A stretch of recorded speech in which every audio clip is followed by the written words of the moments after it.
ஆளாக நேரிடும். ஒரு மருத்துவர் இருக்காரு, மருத்துவ தொழில் செய்யணும்னு ஆசைப்படுறாரு. சோ தனக்கு அந்த திறமை இருக்கா என்று தெரியாமல் இறங்கினால் என்னவாகும்? அவருக்கும் துன்பம், மற்றவருக்கும் துன்பம்.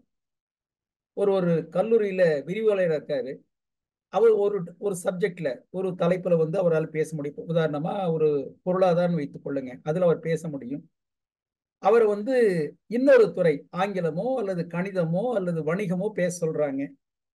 அப்ப தன்னால் முடியுமா முடியாதா என்று தெரிந்து கொண்டு பேச ஆரம்பித்தால்தான் அது ரெண்டு பேருக்கும் பயனுள்ளதாக அமையும்.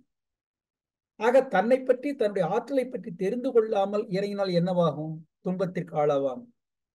இது எல்லாமே பொதுப்படையான ஒரு கருத்துக்கள். இங்கே ஆன்மீகத்திலே என்ன பார்க்க இருக்கின்றோம்? கடவுளை அறிய வேண்டும். கடவுளை எதற்காக அறிய வேண்டும் என்று முதல் கேள்வி. அறிந்து கொண்டால் என்ன நமக்குள்ளாக நிகழும் என்பது இரண்டாவது. அறியவில்லை என்றால் என்னவாகும்? இது விதண்டாவாதம். சோ ஏன் தெரிந்து கொள்ள வேண்டும்? எனக்கு தெரிந்த ஒரு ப்ரொஃபசர் இருந்தாரு. அவர் எந்த ஆன்மீகம் சேர்ந்தது கிடையாது. எந்த ஆன்மீகத்தில் அவர் பயிற்சி என்று எதுவும் கிடையாது. அவரிடம் இதை பற்றி ஒரு முறை பேசிக் கொண்டிருந்த போது, இந்த மாதிரி மனவளக்கலை மன்றம், யோகம், ஆன்மீகம் என்று பேசிக் கொண்டிருந்த போது அவர் ஒரு கேள்வி கேட்டார். இதெல்லாம் தெரிந்து கொண்டு என்ன செய்ய போறீங்க அப்படின்னாரு. இல்லைங்க, இதெல்லாம் செய்து கொண்டிருந்தோம்னா உடல் நல்லா இருக்கும், மனசு நல்லா இருக்கும், அமைதியாக வாழ முடியும் அப்படின்னார். அப்படின்னு ஒரு பதில் சொன்ன போது அவர் மீண்டும் இன்னொரு கேள்வி கேட்டார். அப்போ இதெல்லாம் இல்லாமல் மனிதன் அமைதியாக வாழ முடியாதா? தவம், நீங்க எல்லாம் சொல்றீங்களே, அகத்தாய்வு, தவம், இதெல்லாம் இல்லாமல் ஒரு மனிதன் மனிதனாக அமைதியாக வாழ முடியாதுன்னா முடியும். ஏன் முடியாது? முடியும். அப்ப எதற்கு போய் சென்று நீங்க நேரத்தை வீணடித்துக் கொண்டிருக்கீங்க? ஒரு கேள்வி கேட்டார். அப்ப அவரோட இன்னொரு கேள்வி கேட்ட போது சொன்னாரு, இது எல்லோருக்கும் சாத்தியமா? ஒரு மனிதன் மனிதனாக வாழவில்லை என்பதன் காரணமாகத்தானே இத்தனை ஆன்மீக துறைகள் தோன்றி இருக்கு. நீதி போதனைகளோ மற்ற எல்லாமே உங்களுக்கு பாத்தீங்கன்னா எதனால் வந்திருக்கின்றது? மனிதன் மனிதனாக வாழல. அப்ப ஏன் மனிதன் மனிதனாக வாழல? ஒரு அறியாமையில் வாழ்ந்து கொண்டிருக்கின்றான், இல்ல அலட்சியத்தோடு வாழ்ந்து கொண்டிருக்கின்றான். என்ன காரணமாக இருக்கும்? ஆக அறிந்து வாழக்கூடிய மக்கள் தொகை 1% கூட இருக்காது. அறியாமல் தன்னையும் வருத்தி கொண்டு பிறரையும் வருத்தக்கூடிய ஆன்மாக்கள் தான் நிறைய பேர் இருக்காங்க. அவர்களை ஒழுங்குபடுத்துவதற்காக, நெறிப்படுத்துவதற்காக, முறைப்படுத்துவதற்காக இப்படிப்பட்ட மார்க்கங்கள் தேவையாக இருக்கு என்று ஒரு கருத்து அவரோடு பேசிக் கொண்டிருந்த போது அவர் உடன்படல். அப்ப அவர் கேட்டோம், சரி, உங்களுக்கு ஒரு மனிதன் மனிதனாக வாழ்க்கை வழிமுறை உங்களுக்கு தெரிஞ்சிருக்கு, நீங்க எப்படி உங்க தொண்டு செய்யறீங்க அப்படின்னு. என்னை பொறுத்தவரை செய்யும் தொழிலே தெய்வம். நான் ஒரு விரிவுரையாளர், லெக்சரர் இருந்து கொண்டிருக்கேன். என்னுடைய தொழிலை, என்னுடைய கடமை சரியாக செய்து கொண்டிருக்கின்றேன். இன்னொரு கேள்வி கேட்டோம், உங்களை போலவே உங்களோட வேலை செய்யக்கூடிய ஒரு 20 பேர் இருக்காங்க வைத்துக் கொள்ளுங்க, எல்லோரும் இதை போய் செய்யறாங்களா அப்படின்னா அது எனக்கு தெரியாது அப்படின்னாரு. அதுதான் வேறுபாடு. ஆக நாம் சரியாக இருக்கின்றோம், எந்த மாற்று கருத்தும் கிடையாது. ஆனால் நம்மை சுற்றி நிகழ்வன நம்முடைய கட்டுக்குள் கிடையாது. இதுக்குத்தான் உதாரணம் சொன்னோம். லஞ்சம் தருவதும் தருவது, கையூட்டு தருவதும் தருவது, பெறுவதும் தவறு. இரண்டுமே, கொடுத்தாலும் தப்பு தான், வாங்கினாலும் தப்பு தான். எப்படி ஒழிக்க முடியும்? எப்படி இல்லாமல் செய்ய முடியும்? இது என்ன சட்டத்திட்டம் கொண்டு வந்தாலும் அந்த சட்டத்திட்டத்தில் உள்ள அந்த ஓட்டைகளை பயன்படுத்தி கொண்டு வெளியே வந்துடுறாங்க. அப்படி இருக்கும்போது எப்படி ஒழிக்க முடியும் என்று ஒரு சிந்தனை வந்த போது, உதாரணமாக எனக்கு ஒரு அவசரம், ஒரு ஊருக்கு போக வேண்டும். எனக்கு ரயில்லையும் எனக்கு சீட்டு கிடைக்கல, பஸ்லயும் கிடைக்கல. இப்ப நான் ஒரு பேருந்து நிலையத்துக்கு போயிட்டு தடமாடிக்கிட்டு இருக்கேன். ஏதாவது ஒரு வண்டி கிடைக்குமா, எனக்கு ஒரு டிக்கெட் கிடைக்குமா, ஒரு சீட்டு கிடைக்குமா சொல்லிட்டு தடமாடிக்கிட்டு இருக்கேன். அப்போ ஒரு அண்ணன் கேட்கிறாரு, ஐயா என்கிட்ட ஒரு டிக்கெட் இருக்கு, நீங்க வாங்கிக்கலான்னு கேட்கிறாரு. ஆனா கூடுதலாக விலை தரணும். பொதுவா வாங்குற டிக்கெட் விலை எப்படி கூடுதலா தரணும், கொடுத்தீங்கன்னா தர்றேன் அப்படின்னாரு. எனக்குள்ள அவசரம் என்ன செய்கிறேன், கொடுத்துட்றேன். எக்ஸ்ட்ரா கிட்டத்தட்ட அதுவும் கையூட்டு தான், லஞ்சம் தான். கொடுத்துட்டு அந்த டிக்கெட் வாங்கிட்டு பயணம் செய்கின்றேன். தவறு தான், இல்லைன்னு சொல்லலை. ஆனால் என்னுடைய அவசரம் என்பது இருக்கின்றதே. ஆக இங்கு என்ன சிந்திக்க வேண்டும்? தருவது என்னுடைய கட்டுக்குள் கிடையாது. தருவது, ஒரு வேலை வாங்கி என்னுடைய கட்டுக்குள் கிடையாது. It is not under my control. ஆனால் பெறுவது, அதாவது வாங்குவது, உயிரே போனாலும் நான் லஞ்சம் வாங்க மாட்டேன் என்ற நிலை, தெளிவு எனக்குள்ளாக இருந்தால் துணிவான ஒரு செயலை செய்ய முடியும் இல்லையா? அப்படி பார்க்கும்போது தன்னிலை அறிந்து கொண்டால், தன்னை பற்றி தெரிந்து கொண்டால், அதுதான் சரியான மார்க்கமாக இருக்குமே தவிர வேற எந்த வழியிலும் சட்டத்திட்டம் கொண்டு வந்து எவரையும் மாற்ற முடியாது. அதைத்தான் சுவாமிஜி முன்வைக்கிறார். ஆக ஒரு சமுதாயத்திலே வந்து ஒரு மாற்றம் வர வேண்டும் என்றால் எங்கே தொடங்க வேண்டும்? தனி மனித அமைதியிலே தொடங்க வேண்டும். அந்த தனிமனித அமைதி என்பது எப்பொழுது இருக்க முடியும்? தன்னை பற்றி தெரிந்து கொள்ளும் போது, தன்னை பற்றி, தன்னுடைய குடும்பத்தை பற்றி, சமுதாயத்தை தெரிந்து கொள்ளும் போது இருக்க முடியும். அப்ப தன்னை பற்றி தெரிந்து கொள்ள வேண்டும் என்றால் என்ன தேவை? தனக்கு மூலம் எது? எங்கிருந்து வந்தோம்? எங்கே போக வேண்டும்? வாழ்வின் நோக்கம் என்பது என்ன? ஏன் மனிதர்கள் ஆறாறு படித்த மனிதர்கள் எல்லோரும் ஒரே மாதிரி கிடையாது? ஏன் வேறுபடுறாங்க? குணத்தால வேறுபடுறாங்க, தோற்றத்தால் வேறுபடுறாங்க, சொல்லக்கூடிய செயல் பேச்சு எல்லாமே வேறுபடுது. இதுக்கு என்ன காரணமாக இருக்கும்? ஆனா வெளியே தெரியாமல் நிறைய பேர் வாழ்ந்து கொண்டிருக்கின்றார்களே. ஆக இப்படியெல்லாம் பார்க்கும்போது ஏன் மனிதன் ஆறாவது அறிவு என்பது பொதுவானது. அப்ப ஆறாவது அறிவை பற்ற மனிதன் எல்லோரும் ஒரே மாதிரி இருக்க வேண்டும். சிந்தனை, குணம், நடத்தை எல்லாமே ஒரே மாதிரி இருக்க வேண்டும். ஏன் வேறுபடுகின்றார்கள்? இன்னும் ஆழ்ந்து போகும்போது உண்டான விளக்கம் சொல்றார் சுவாமி. இதெல்லாம் பல காரணங்கள் உண்டு என்று சொல்லிக்கொண்டே வருகின்றார். அப்ப சொல்லிக்கொண்டே வந்து கடைசியா எங்க நிறுத்துறாரு, எங்க முடிக்கிறார் அப்படின்னா, மனிதன் இறைவனுக்கும் தனக்கும் உள்ள தொடர்பினை தெரிந்து கொண்டார் என்றால் நிச்சயம் தவறு செய்ய மாட்டார். முதலாவது. இரண்டாவது, எப்பொழுது இறைவனை பற்றி மனிதன் சரியாக புரிந்து கொள்கின்றானோ, இறையாற்றல் சரியாக புரிந்து கொள்கின்றானோ, அப்பொழுது எல்லாமே இறையாற்றல் தோற்றங்கள் தான் என்று தெரிந்து கொள்கின்றார். மூன்றாவது, ஒருவருக்கு துன்பம் தந்தால் இறைவனை துன்புறுத்துகின்றேன் என்ற ஒரு உணர்வு, விளக்கம் கிடைத்தால் தவறு செய்ய மாட்டார், துன்பம் தர மாட்டார். இதை மூன்றையும் சுவாமி முன்வைக்கிறார். ஆக தன்னை பற்றி தெரிந்து கொள்ள வேண்டும் என்றால் என்ன செய்ய வேண்டும்? தன்னுடைய மூலம் எது, தான் எங்கிருந்து வந்தோம் தெரிந்து கொள்ள வேண்டும். தனக்கும் அந்த மூலத்திற்கும் என்ன தொடர்பு தெரிந்து கொள்ள வேண்டும். இப்ப எப்படி எனக்கு மூலமாக ஒன்று இருக்கின்றதோ இறையாற்றல், அப்படித்தானே எல்லாவற்றுக்கும் மூலமாக இருக்க வேண்டும். எல்லா தோற்றங்களுக்கும் அதுதான் மூலமாக இருக்க வேண்டும், ஆதியாக இருக்க வேண்டும் என்ற உண்மை தெரிந்து கொள்ளும் போது என்னவாகும்? பிறருக்கு துன்பத்தை தரக்கூடாது, துன்பப்படுவோருக்கு உதவ வேண்டும். இந்த எண்ணம் இயல்பாக வந்துவிடும். இதை சேர்ந்ததுதான் கடவுளை அறிதல். அப்ப கடவுளை அறிதல் என்று சொல்லக்கூடியது எதுன்னா, கடவுளை தெரிந்து கொண்டால் ஏதோ ஒரு சித்து வேலை செய்து கொண்டு இப்படி போய் கொண்டிருக்கலாம், பிறர் நம்மை பாராட்டி கொண்டிருப்பார்கள், அதற்காக கிடையாது. ஒரு என்ன சொல்வோம், பிறர் பாராட்டு என்பதற்காகவோ இல்லை எனக்கு தெரிந்து சித்து வேலை செய்து காண்பித்து அவரை பிறரை கவர வேண்டும் என்பதற்காக கிடையாது. மனிதன் மனிதனாக வாழ்வதற்கு கடவுள் நிலை பற்றி தெரிந்து கொள்ள வேண்டும். அப்ப அந்த கடவுளை தெரிந்து கொள்வதிலே பல மார்க்கங்கள், பக்தி மார்க்கம் தொடங்கி கர்மயோகம், சில கேட்டு பாருங்க. இப்ப அந்த நான் சொன்னேன் முதல்ல ப்ரொஃபசர், அவர் செய்யும் தொழிலை தெய்வம், கடமை சரியாக செய்து கொண்டிருக்கின்றார், போதுமானது. அப்போ ஒவ்வொரு நபரும் தன்னுடைய கடமை சரியா செய்து கொண்டிருந்தால் எந்த ஒரு ஆன்மீகம் தேவையில்லை, எந்த வழிபாடு தேவையில்லை, விளக்கம் தேவையில்லை. அது இல்லாமை காரணமாகத்தான் இப்படி எல்லாத்தையும் தேடிக்கொண்டு போய் கொண்டிருக்கின்றோம். ஆக அந்த வகையில பார்க்கும்போது இன்னொரு கோணத்துல பாருங்க, துன்பம், சில பேர் துன்பப்படுறாங்க, சில பேர் நன்றாக வாழ்ந்து கொண்டிருக்காங்க, சிலர் வந்து உடல் ரீதியாக துன்பம், சிலர் வந்து மன ரீதியாக துன்பம். அப்ப இறைவன் படைப்புல இதன் குறைபாடா? ஒரு கேள்வி எழும். இறைவன் தான் எல்லாவற்றும் எல்லா தோற்றங்களுக்கும் மூலம் என்று சொல்லி பார்க்கும்போது என்னுடைய தோற்றத்தில் வந்த இந்த மக்கள் ஏன் வேறுபட வேண்டும்? சுவாமி சொல்வார் இல்லையா, இந்த ஒரு என்னுடைய உருவாய்ப்பு, குணம், அறிவின் உயர்வு, கீர்த்தி, உடல் வலிவு, சுகம், செல்வம் என்று சொல்ல 7 சம்பத்துக்கள்ல ஏன் வேறுபடுறாங்க? என்ன காரணமாக இருக்கும்? இறைவன் தான் படைத்தானே, ஒரே மாதிரி இருக்க வேண்டுமே, சிந்தனை ஒரே மாதிரி இருக்க வேண்டும், குணம் ஒரே மாதிரி இருக்க வேண்டும், பண்புகள் ஒரே மாதிரி இருக்கும். ஏன் வேறுபடுறாங்க? என்ன சொல்கின்றார்கள்? வந்த வழியில ஏற்றுக்கொண்ட பதிவுக்கு ஏற்றவாறு மாறுபடுகின்றார்கள். ஆக அந்த பதிவுகள் எப்படி தோன்றியது? எங்கிருந்து தோன்றியது? விலங்கினத்திலிருந்து தோன்றியது. விலங்கின பதிவு என்பது என்ன? பிறர் வளம் பறித்து வாழ்தல். இங்கேதான் அந்த மாயை இருந்து வருகின்றது. இறைவன் தான் எல்லாவற்றுக்கும் மூலமாக இருந்தால் கூட அந்த இறைவன் ஒரு மனிதன் தவறு செய்யும் போது திருத்தத்தான் பார்க்கின்றான் உள்ளுணர்வாக. ஆனால் மனிதன் கேட்பது கிடையாது. என்ன காரணம்? புலன் கவர்ச்சி, புலன் மயக்கம். ஆக இதிலிருந்து விடுபட வேண்டும் என்றால் என்ன செய்ய வேண்டும்? தன்னை பற்றி தெரிந்து கொள்ள வேண்டும். ஆக தன்னை பற்றி தெரிந்து கொள்ளும் போதுதான் இறைவனை பற்றி தெரிந்து கொள்ள முடியும், கடவுளை பற்றி தெரிந்து கொள்ள முடியும் என்ற கருத்தை முன்வைக்கிறார் சுவாமிஜி. இதை சொல்லி ஒரு வரி சொல்றார், இது மாதிரி தவம் சொல்லி தர்றேன், தீட்சை தர்றேங்க, உட்கார்ந்து தவம் செய்யணும் அப்படின்னா நிறைய பேருக்கு ஒரு கொஞ்சம் ஒரு போராட்டம் அல்லது சோம்பேறித்தனம், இதெல்லாம் எனக்கு நேரம் கிடையாது, இதெல்லாம் ஓய்வான பின்பு பார்த்து கொள்ளலாம். இப்போ வந்து நான் வந்து உத்தியோகத்துல இருக்கேன், நான் வந்து ஓய்வுக்கு பின்பு ஆஃப்டர் ரிட்டையர்மெண்ட் அப்பொழுது பார்த்துக் கொள்ளலாம், இப்பொழுது தேவையில்லை. அல்லது இளம் வயது உங்களுக்கு சொன்னா வைத்துக் கொள்ளுங்க, இந்த வயதுல தேவையில்லை, கொஞ்சம் வயதானவங்க செய்யக்கூடிய விஷயம். இப்படி எல்லாவற்றும் காரணம் தேடிக் கொண்டிருக்கின்றார்கள். அப்ப சுவாமிஜி சுருக்கமா ஒன்று சொன்னார், நீங்க வந்து பணம் சேமிக்க வேண்டும், பொருள் சேமிக்க வேண்டும். எப்ப சேமிப்பீங்க? சம்பாதிக்கும் போதுதான் சேமிப்பீங்க இல்லையா? பொருள் சம்பாதிக்கும் போது சேமிக்க முடியும். பொருள் சம்பாதனை இல்லாத எப்படி சேமிக்க முடியும்?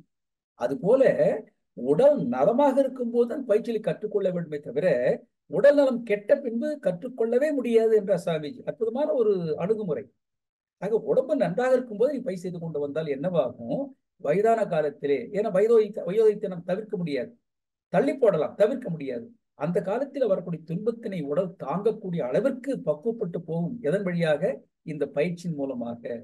ஆக உடல் நன்றாக இருக்கும் போதே பயிற்சி கற்றுக்கொண்டு செய்வதால் சரியான அணுகுமுறை.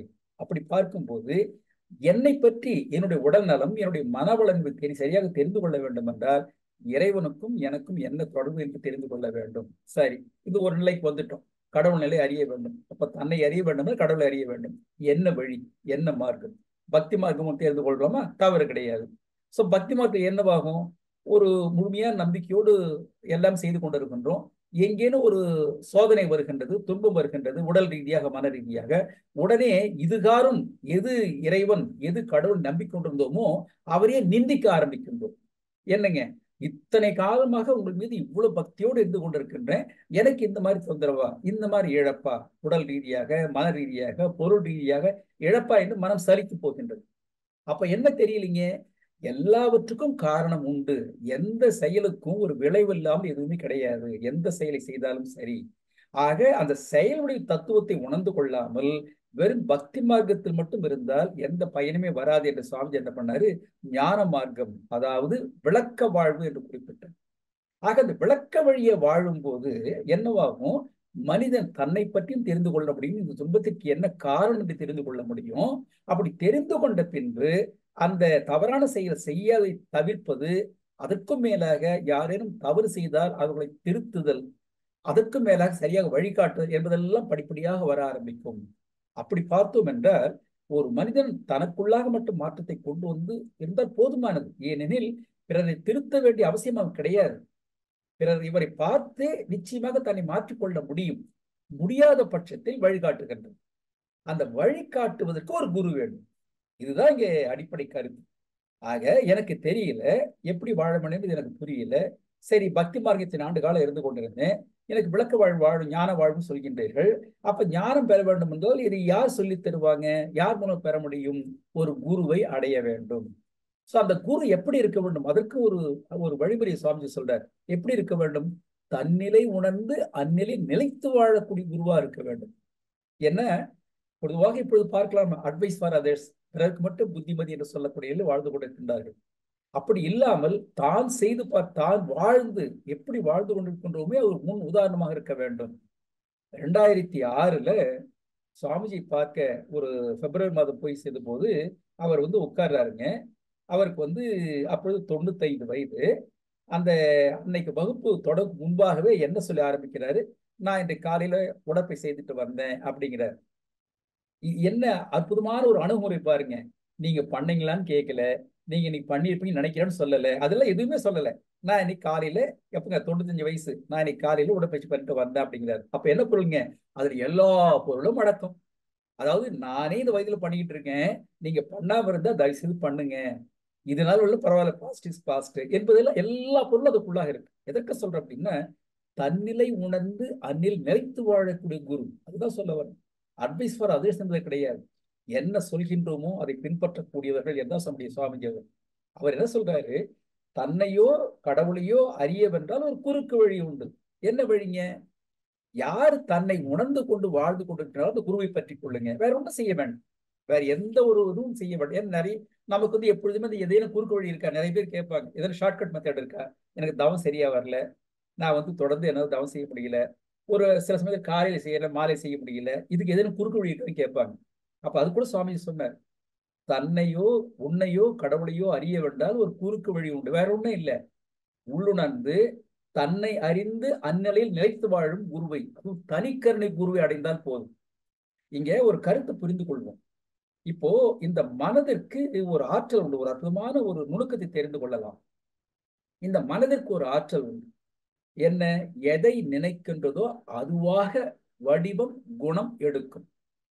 மீண்டும் நினைவுபடுத்துறீங்க, இந்த மனதிற்கு என்ன ஆற்றலுங்க? எதை நினைக்கின்றதோ, யாரை நினைக்கின்றதோ அதனுடைய வடிவமாகவும் குணமாகவும் மாற முடியும். அதுதான் இயல்புக்கம் என்று சொல்லக்கூடியது. எவர் ஒருவர் குருவை மதித்து ஒழுகினாலும் தப்பாது குரு உயிர் மதிப்புவதுன்னு சொல்றாங்க இல்லையா? அப்ப எதுங்க, எவ்வுயிரை எக்குணத்தை எச்செயலை ஒருவர் அடிக்கடி நினைந்தால் என்னவாகும்? அதனுடைய தன்மையாக மாறும். இதை மனதில் வைத்துக் கொள்ளுங்க. இப்ப நாம் என்ன செய்கின்றோம்? குரு உயிர் சிந்தித்தல். அப்ப குருவை பற்றி நினைக்கிறோம். குருவை பற்றி நினைக்கும் போது நம்முடைய குரு வேதாத்திரி மகரிஷி அவர் எப்பொழுதுமே எங்க இருக்கார்? சுத்த வழியிலே கலந்திருக்கிறார். எப்பொழுதுமே அந்த நினைவோடு இருக்கின்றார். சரியா? அப்போ அந்த குரு எப்பொழுதுமே இறை சிந்தனையோடு இருப்பதனாலே நாம குருவை நினைக்கும் போது அவர் மூலமாக இறை சிந்தனை நமக்கு கிட்டும். அற்புதமான அணுகுமுறை இல்லையா? இப்போ ஒரு குருவை பத்தி நினைத்து கொண்டே இருக்கும்போது அவர் எங்க இருக்காருங்க? எதனோட தொடர்பு இருக்காருங்க? அவர் மூலமாக தொடர்பு ஏற்படுத்திக் கொள்கின்றோம். இதுதான் நமக்கு துரியாதி தவத்தில் சொல்லித் தருகிறார் சுவாமிஜி. துரியாதி தவத்துல நீங்க ஆக்கினை துரியம் துவாதசாங்கம் போகும்போது மானசீகமா என்ன சொல்றாருங்க? என்னோடு சேர்ந்து நீங்க உச்சிக்கு மேலாக ஒரு முறை வாங்க, அப்புறம் என்னோடு சேர்ந்து அப்படியே சந்திரனுக்கு வாங்க, என்னோடு சேர்ந்து சூரியனுக்கு வாங்க, என்னோடு சேர்ந்து பேரிக்கு மண்டலம் வாங்க என்று நம்மையும் கையை பிடித்து படிப்படியாக அழைச்சிட்டு போறார். நினைந்து பாருங்க. ஆக அந்த வகையில பார்க்கும்போது குருவை பற்றி கொண்டால் நம்முடைய நோக்கம் என்னங்க? வாழ்வின் நோக்கம் என்னங்க? இறை உணர்வு பெறுதல். அப்ப குருவை சரியாக பற்றி கொண்டால் நாம மிக எளிதாக இறைவனை உணர முடியும். அதைத்தான் சொன்னார். உன்னையோ கடவுளையோ அறியவென்றால் ஒரு குறுக்கு வழி உண்டு. என்ன வழிங்க?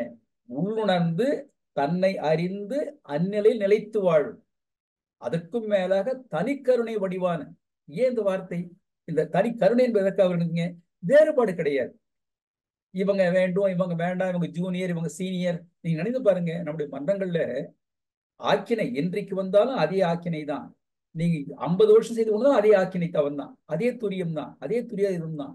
இவங்க ஜூனியர், இவங்களுக்கு வேற மாதிரி ஆக்கினை அல்லது துரியாதீதம். இவங்க 10 வருஷம் சீனியர், இவங்களுக்கு வேற மாதிரி சொல்லி தர்றாரு. இல்ல காய்கள் எடுத்துக் கொள்ளுங்க, இப்பொழுது ஜூனியர்ஸ்க்கு ஒரு மாதிரி சீனியர் சொல்லி தருகின்றாரா? அக்ராஸ் த வேர்ல்டு, உலகம் முழுக்க எளிமுறை குண்டலினி யோகம் உலக சமய சேவசம் சொல்லி தரக்கூடியது எல்லாம் ஒரே மாதிரி தான் இருக்கும். எந்த மாறுபாடும் கிடையாது. இதுதான் யூனிக்னு சொல்லக்கூடிய ஒரு அற்புதமான ஒரு நிலை. அப்படி பார்க்கும்போது அந்த கருணை என்பது எங்கே வருகின்றதுங்க? எல்லோரும் சமமாக பாவித்தல். இதுதான் உயர். அதனாலதான் ஒவ்வொரு முறையும் அந்த வகுப்பை கலந்து போய் என்ன சொல்லாருங்க? சிந்தனையாளர்களே, அறிஞர் பெருமக்களே, பிரம்மஞானிகளே என்று அழைப்பார்.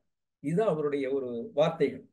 அப்போ தனிக்கருணை, தன்னை போலவே பிறரை பாவித்து தான் என்ன உணர்ந்து கொண்டோமோ அதே வழியிலே பிறர் உணர்ந்து கொள்ள வேண்டும் என்ற உணர்வினை புகுத்தி பிறரையும் தன்னிலைக்கு உயர்த்தக்கூடிய ஒரு ஆன்மா தான் நம்முடைய குரு அவர்கள். அதனால தனிக்கருணை சொல்லக்கூடியவங்க. தனிக்கருணை வடிவான குருவடைந்தார். நீங்க வேற எங்கேயும் தேடி போக வேண்டாம். இந்த பாடல் இது இருக்கு. நமக்குதான் ஒரு அற்புதமான குரு கிடைச்சிருக்காரு. எப்படிங்க? தன்னிலை உணர்ந்து அந்நிலை நிலைத்து வாழக்கூடிய குரு. அப்படிப்பட்ட குரு கிடைத்திருக்கின்றார். ஆக நமக்கு அந்த வழி சொல்லி கொடுத்துட்டாரு. குறுக்கு வழி சொல்லி கொடுத்துட்டாரு. வேற ஒன்றும் செய்ய வேண்டாம். குரு பார்வையில் அடங்குன்னு சொல்லுவாங்க. குருவை பற்றி கொண்டால் போதுமாங்க. எல்லாமே இதற்குள்ளாக நீங்க எந்த ஆராய்ச்சியும் பண்ண வேண்டாம். ஒரு மருத்துவத்துறையோ இல்ல வேற எதுவும் போயிட்டு இந்த கருத்துக்கள் சரியாக இருக்கா, இவர் சொன்னதெல்லாம் சரியா, இதை நாம வேற மாதிரி அலசி பார்க்கலாம், எதுவுமே தேவையில்லை.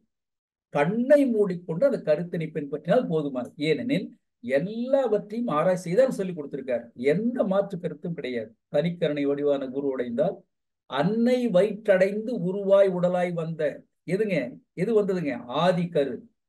அந்த இறைநிலை இருக்கே, அந்த இறையாற்றல் தான் விண்ணாக மலர்ந்து படிப்படியாக வந்து அந்த உயிரினங்கள் தோன்றி அது பின்பு அந்த அம்மாவுடைய தாயினுடைய கருவிலே வந்து அதே விண் தான் உயிராக வந்து சேர்ந்து இருக்கின்றது. அப்ப அந்த அது எங்க கருவாக உருவாகுது. அப்ப அந்த கருவாக உருவாகுதுங்க அந்த ஆதி இறைவன் தான். அப்போ அன்னை வயிற்றடைந்து உருவாய் உடலாய் வந்த ஆதி கருவை புருவத்திடை உணர்த்த, அதாவது உயிரை உணர்த்த. இந்த 2 லைனுக்கு ஒரே ஒரு வார்த்தை. இந்த உயிர் நம் உடலுக்குள்ள இந்த உயிர் ஓடிக்கொண்டிருக்கின்றது, அதை தொட்டு உணர்த்துதல்.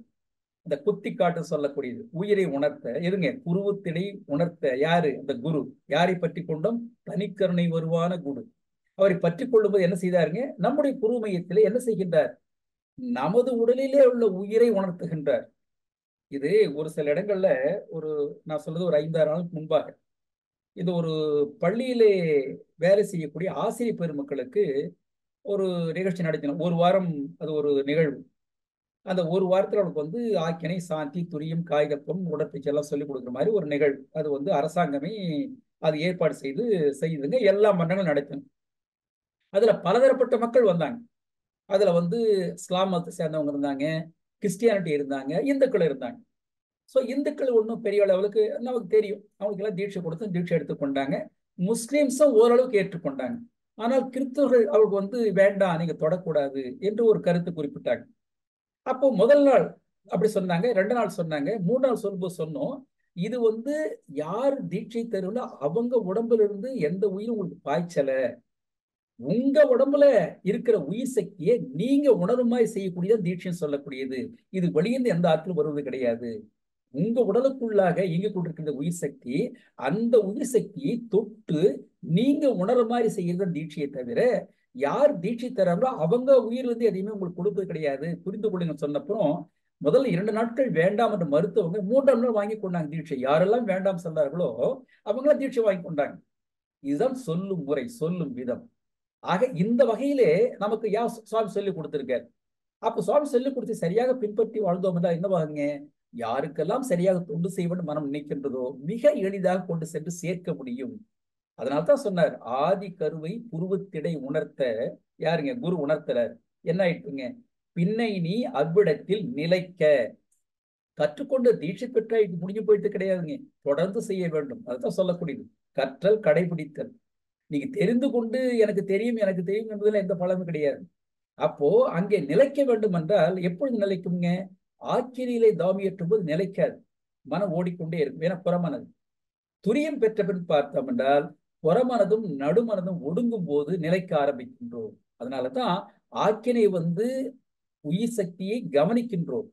துரியத்திலே உயிர் உயிராகவே நிற்கின்றது, அங்கேதான் நிலைக்க ஆரம்பிக்கின்றோம். ஆக பெண்ணை நீ அவ்விடத்தில் நிலைக்க உந்தன் பேதமற்ற நிலை எதுங்க, கடவுளுக்கும் உனக்கு எந்த வேறுபாடும் கிடையாது. தத்துவமசி, அகம் பிரம்மாஸ்மி, அயனாஸ் எல்லாம் இந்த தத்துவத்தை எடுத்துக்கொள்ளுங்க. இறைவனே நீயாக இருக்கிறாய். ஆக இறைவனே நீயாக இருக்கிற உண்மையை எப்பொழுது உணர்ந்து கொள்ள முடியும், குரு புருவத்தடை உணர்த்தும் போது. எதை உணர்த்துகின்றார், என்னுடைய உயிரை உணர்த்துகின்றார். அந்த உயிர் எங்கிருந்து வந்தது, இறை மூலமாக வந்தது. ஆக இறை மூலமாக எனது உடலுக்குள்ளாக இயங்கிக் கொண்டிருக்கும் அந்த உயிரை குரு உணர்த்தும் போது என்னவாயிட்டுங்க, எனக்குள்ளாக என்னை பற்றி தெரிந்து கொள்ள ஆரம்பிக்கின்றேன். அதுதான் தன்னை அறிதல். ஆக தன்னை அறியக்கூடிய தத்துவத்தை அறியும்போது என்ன ஆயிடுத்துங்க, பேதமற்ற நிலை, எந்த வேறுபாடும் கிடையாது, எல்லாமே ஒன்றுதான், இறையாற்றல் எல்லாமே ஒன்றுதான் என்ற உண்மை தெரிந்து கொள்ளும் போதுதான் என்னவாகின்றது, எனக்குள்ள என்ன தன்மை வருதுங்க, கடவுளாகி நிற்கின்றேன். அப்படியே என்ன பொருள், கடவுள்னா நாம பார்த்து கண்களை பார்த்துக்கணும், அந்த கடவுள் உருவம் கிடையாது. கடவுளாக நிற்கும் என்றால் அந்த அன்பு கருணை. ஏனெனில் எல்லாமே அதன் மூலமாக வந்தது, அங்கிருந்து வந்தது உண்மை தெரிந்து கொள்கின்றோம். அப்ப நினைந்து பாருங்க, உன்னையோ கடவுளையோ அறியவென்றால் ஒரு குறுக்கு வழி உண்டு. உள்ளுணர்ந்து தன்னை அறிந்து அந்நிலையில் நிலைத்து வாழும் குரு எப்படிங்க, தனுக்கரணை வடிவான குருவை அடைந்தார். அன்னை வயிற்றடைந்து உருவாய் உடலாய் வந்த ஆதி கருவை புருவத்திடை உணர்த்த. அதான் ஃபர்ஸ்ட் ஸ்டேஜ் ஆக்கினை தீட்சை. பின்னை நீ அவ்விடத்தில் நிலைக்க, அதற்கு அடுத்த நிலை துரியம் என்று சொல்லக்கூடியது உந்தன் பேதமற்ற நிலை. எப்படி என்ன, கடவுளாய் நிற்கும், கடவுளாகி நிற்கும் என்ற தன்மை. ஆக இந்த ஒரு உண்மையை சுவாமியை மிக அற்புதமாக கொண்டு இந்த ஞான மார்க்கத்திலே விளக்க வாழ்விலே இறைவனை உணர்ந்து கொள்ளும் போதுதான் நாம் நம்மை தெரிந்து கொள்கின்றோம். ஆக தன்னை அறிதல் என்பது எதை நோக்கி, இறைவனை அடைவதற்காக. ஆக ஆங்கிலத்தில் சொல்லுவாங்க, realisation of God is nothing but realisation of self. கடவுளை அறிதல் என்பது வேறு ஒன்றும் கிடையாது, நம்மை அறிதல் என்று கூறி வாய்ப்புக்கு நன்றி கூறி நிறைவு செய்து கொள்கின்றேன். வாழ்க வளமுடன், வாழ்க வளமுடன், வாழ்க வளமுடன்.